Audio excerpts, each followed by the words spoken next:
All right, so no questions again, and he says there's a lot more that needs to be made clear. He was very clear on a couple of things, and David Asman is here with me from Fox Business, fast and furiously fact-checking. Well, he was very clear in saying, making the same misstatements that Jen Psaki did, saying that we have the highest oil production ever right now. Anybody can look it up on the website. EIA, it's the official energy statistics. In December 2019, we were producing 12.9 million barrels of oil a day. In December 2021, we were producing 11.5 million barrels a day. It's a 1.5 million barrel per day drop since December 2019 at the end of the Trump administration. The fact is we are not producing as much oil as we could, and we could ramp up our oil production to easily replace what we're not getting from Russia. Well, and that's critical to know because the facts matter here. Yeah. Like, you know, our enemies look at that and they know the truth.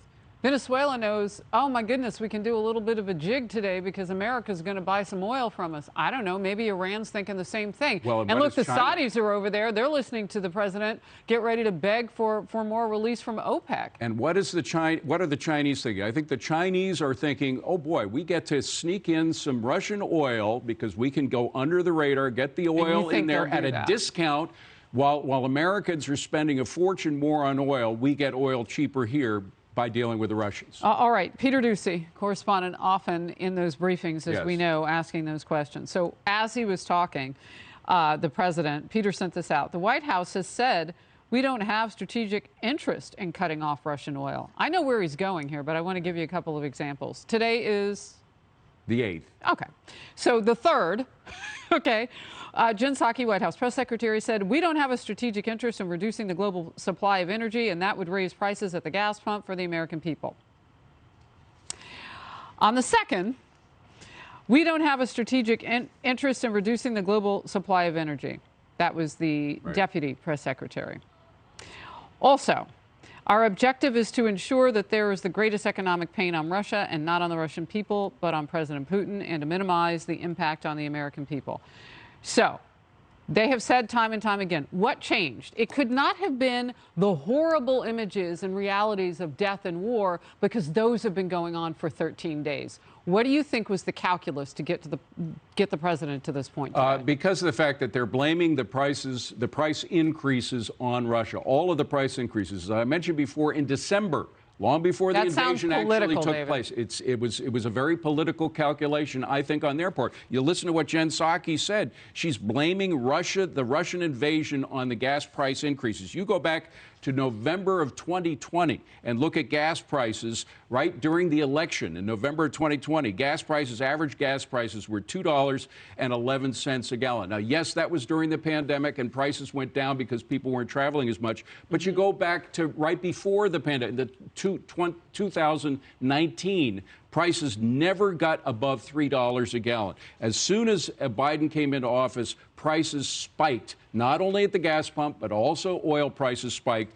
and they've been going up continuously long before the invasion was even in our calculations. So the idea that this is all can be blamed, all the price increases can be blamed on the Russian invasion, is just incorrect. Go ahead, look at EIA. EIA is the official energy statistics on gas prices, on oil production. You can see that everything they're saying to blame gas price increases just on the Russian invasion is wrong. It's wrong, incorrect, and also oil production is not at its highest levels ever.